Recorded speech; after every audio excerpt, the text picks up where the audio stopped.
This is Learn to Love Yourself. It's Serenity with Rosie. And today's topic is developing emotional resilience after rejection. And this is the fifth one in a line of 7 of overcoming rejection and building confidence. So, first, as always, I want to take a deep breath, calm my energies, and invite you to do the same thing. For I only want to bring about this truth and the truth from my life to help you in yours. So, what does developing emotional resilience mean? That means something had hurt you, but you decided to not let it bother you anymore. And that can be very, very powerful. I had an experience where I was actually finally offered, I had thought, a job at a hospital. I had wanted to work at a hospital ever since I was about 12. And so I thought, I was in my 30s, and I thought, and early 30s. And I thought, well, this will be awesome. I'll finally get to do this. Only to find out a week later that that was not the case. And even though I had been promised the job, that didn't happen for me. And it was a big blow. I just thought, I'm just not good enough. But when in reality, I don't know that I would have been happy in that situation or that circumstance. And so it was a protection for me. And so it's hard. And I understand how challenging it can be and how frustrating it can be at times. Trying to navigate emotions, trying to understand and comprehend what they all mean. And I understand that it hurts a lot. But you have to get to where you can feel the full weight of that pain and realize that it's not you.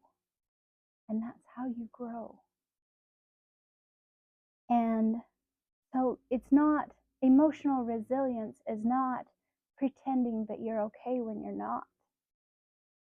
No, you need, yes, affirmations are good to start until you feel comfortable. But to truly have resilience in it, you have to believe it. And so, yes, in a degree, faking it till you make it is important. But that's not the kind of resilience that I am talking about. I'm talking about where you aren't afraid to feel it. You're not afraid to try. And I'm going to give you an acronym today. And this acronym is GROWL. GROWL. And it stands for, the G is for grieve. The R is for reframe. The O is for own.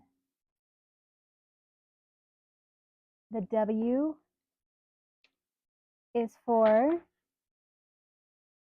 wrapping yourself in boundaries. And L is for love, and love yourself forward, because you have to understand that it's not so much about you, about the other person. It's about you. And I know it can seem like direct attacks, and it can be very painful. This subject is a very big topic for a lot of people, and for good reason, because it It's hard when it feels like you're being ripped apart. And yes, that helps you grow, but it is not a comfortable situation. And so, if you change and think how it's an opportunity to rise above the situation that you are in.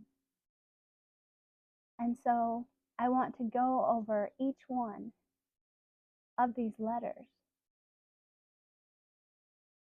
And so, we have G, which is to grieve. And grieve isn't just crying. Yes, that's part of it. But you have to actually feel it through your core. Even if it hurts, you have to acknowledge that you were hurt at a point in time that was very painful. All healing has to have a voice. No matter what it is, whether it's something when you were little, something when you're big, all of it has to have a voice and to be heard. And so you have to remember to deny your emotions this. To deny is to, it just hurts you more. It blocks your growth. And so you have to not be afraid of pain, because pain is necessary. It is painful, but every time I think of my own self, and every time I've been through something that was really hard, later on I look back and realize it was all a blessing in disguise, and how I wouldn't be who I am if I had not had those experiences that made me change, that made me grow, that forced me to see it in a different light. And so, yes, it can seem hard, but you can do it. I know you can. And then to reframe is to take it, like I said from the last video, rejection is protection. And it's, it's, you have to think of it as a different thing. It's like I was explaining to one of my clients about, because they were saying, oh, but eating good, healthy is just so hard. And I says, well, why not think of it as, instead thinking I can't have anything I want now, think, well, okay, so I'm not supposed to have sugar. There are healthier sugars like coconut sugar, you have monk fruit, you have xylitol, you have all these other sugars that are options to you. And so it's like not so much going without. It's called reframing. And it's no different with your feelings. Instead of thinking it's a personal attack on you, think, but what was it saving me from? Because possibly it could have been something a lot worse than you wanted. And so, would you really want something that is not aligned with your truth? And that's what it comes down to. Because if a lot of times if you force things to happen that are not good for you, it hurts really bad. That hurts so much worse than just the normal pain. I've tried it, and I was determined in certain areas of my life where I was determined I wanted certain things, and you get to the point where you're like, how is this worth punishing myself over? Because it hurts that bad. And so you have to change, whether it's with relationships, family, you name it, any kind of situation, you can have these. And so I think reframing is a beautiful thing, and it's meant to help you. So, and the O as for own your self-worth, own your healing, anchor yourself into that. Because if you are anchored and you have a firm foundation in what you believe and trust that what is meant for you will always be yours, then you can own it. Because it's so important to know that and to have dream and be able to, if they say that expectations are the biggest disappointment because it's what you expect other people to do. And you would think, well, but isn't hope expectations? Hope is not set on a direct connection, a direct outcome of something. Hope is just to be happy and to be grateful for what you are and be grateful for what you have. Expectations is particular to certain items, and that's why you get disappointed. I've had way more amazing blessings from the universe when I was just open to receive and not telling the universe, oh, well, I don't want that because it's not what I want. And so to reject anything from the universe, you're rejecting everything from the universe. It's not like you can pick and choose. So, yes, you receive everything, and then if it's not for you or you don't understand how it would be for you, sometimes the universe puts things in our lives to then bless others with. And so you have to have discernment and fill it out and see what is meant for you, because there are no accidents. Possibly there's someone in your circle that you know that needs that item or needs something, and you were given that opportunity to help them. And so we all have to own what we do and own what we live and what we love and not be afraid. And so then the W for wrapping yourself in boundaries. Boundaries are so important.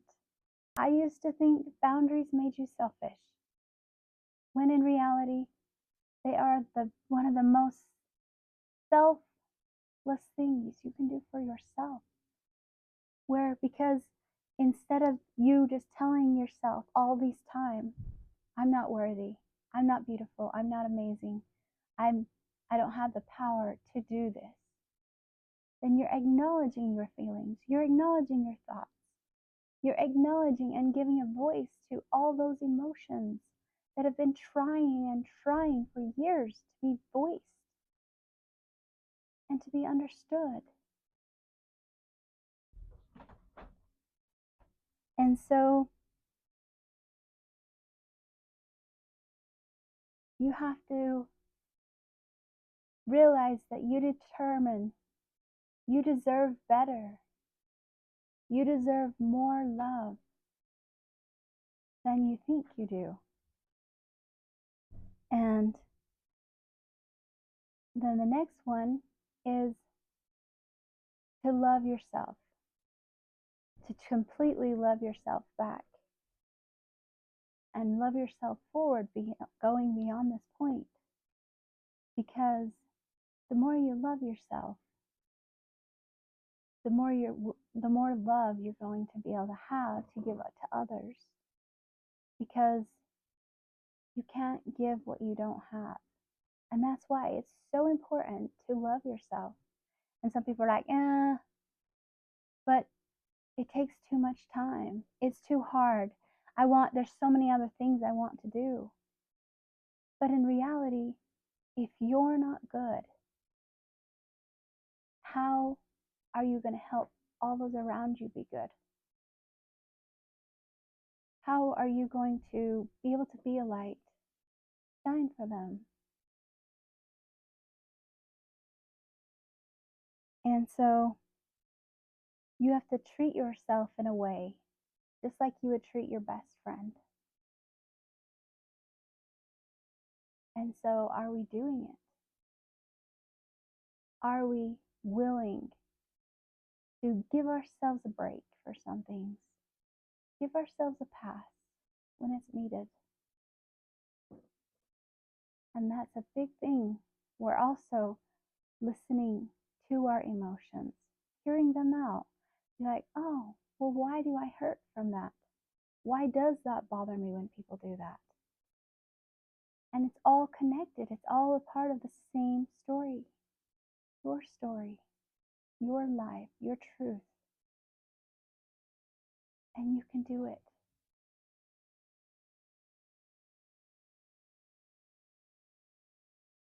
And I just want to remind all of you, you are important.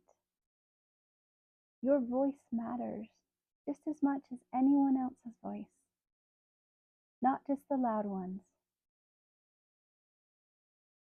And so, don't be afraid to share it. Don't be afraid to share your light.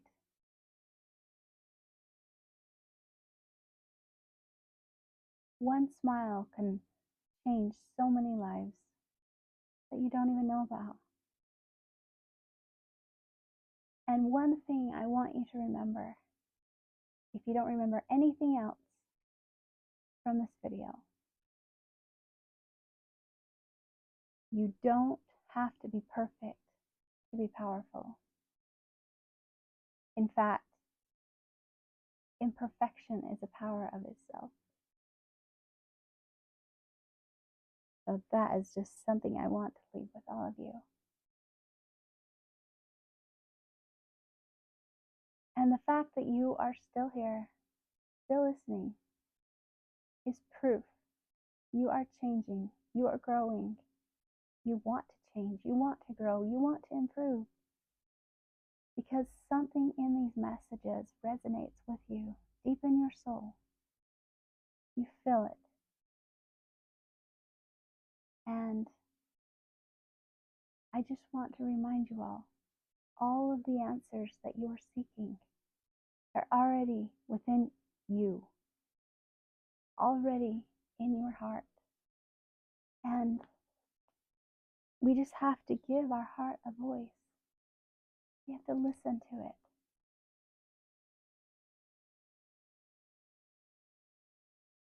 Because life is beautiful. It's amazing. And you're beautiful.